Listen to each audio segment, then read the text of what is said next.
Fatim, une jeune femme d'une vingtaine d'années, très belle, avec des formes généreuses, vivait dans une belle et grande maison toute seule. Elle avait les hommes à ses pieds, tous la désiraient, les femmes la jalousaient et les jeunes filles l'enviaient. Certains hommes qui ont côtoyé Fatim racontaient qu'il suffisait qu'elle ouvre la bouche et automatiquement tu te mettais à faire ce qu'elle voulait.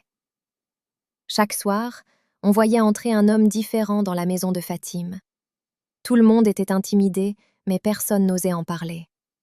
C'était ça la vie de Fatim.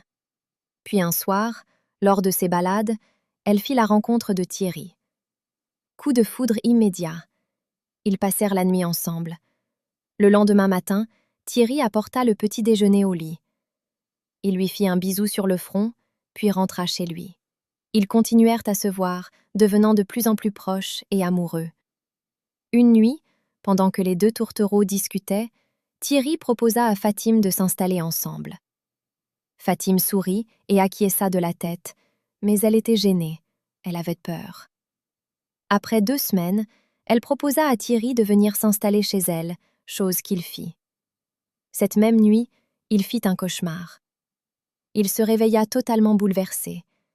Il souhaita parler de son cauchemar à Fatim, mais elle n'était pas dans le lit.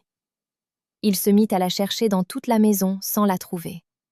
Finalement, il revint dans la chambre et là, il vit Fatim sortir de la salle de bain. Elle lui lança un sourire puis ajouta qu'elle avait chaud. Thierry était un peu perplexe car il était 3 heures du matin et la climatisation était allumée. Finalement, les amoureux se rendormirent. La nuit suivante, la même scène se répéta avec les mêmes détails. C'était devenu leur quotidien. Au bout d'un moment, Thierry en a eu marre. Il dit à Fatim qu'il retournerait chez lui pour prendre des affaires et qu'il passerait dans 2 jours. Cette nuit-là, il eut une nuit paisible sans cauchemar. La nuit suivante également. Puis il retourna chez Fatim, refit encore un cauchemar, et Fatim sortit de la salle de bain à 3 heures du matin. La nuit d'après, il décida de savoir ce qu'il se passait dans cette maison. Il fit à manger, ils passèrent un bon moment en amoureux et eurent même une intimité. La nuit venue, Thierry s'endormit, ou du moins fit semblant de s'endormir jusqu'à l'heure habituelle. Et là, ce qu'il découvrit le bouleversa à jamais. Il sortit de la maison, les jambes à son cou. Fatim sortit de la salle de bain et ne vit pas Thierry. Elle comprit. Elle tenta de le joindre par appel, sans succès. Elle laissa plein de messages, aucune réponse.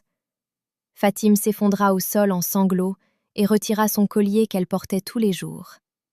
Là, c'était choquant, effrayant. Cette jeune belle femme de 28 ans se transforma en une vieille dame de 90 ans, peau ridée, froissée, les cheveux presque disparus, aucune dent. Elle alla chez Thierry dans cet état. Une fois devant le portail, elle sonna. Personne ne lui ouvrit. Alors elle alla derrière la fenêtre de la chambre et cria le nom de Thierry. Finalement, celui-ci sortit de la maison et vit à nouveau ce qu'il avait vu dans la salle de bain et dans ses cauchemars. Il ne s'approcha pas trop près, terrifié. Fatim prit la parole. « Je m'appelle Fatim. J'ai 90 ans, si je me souviens encore.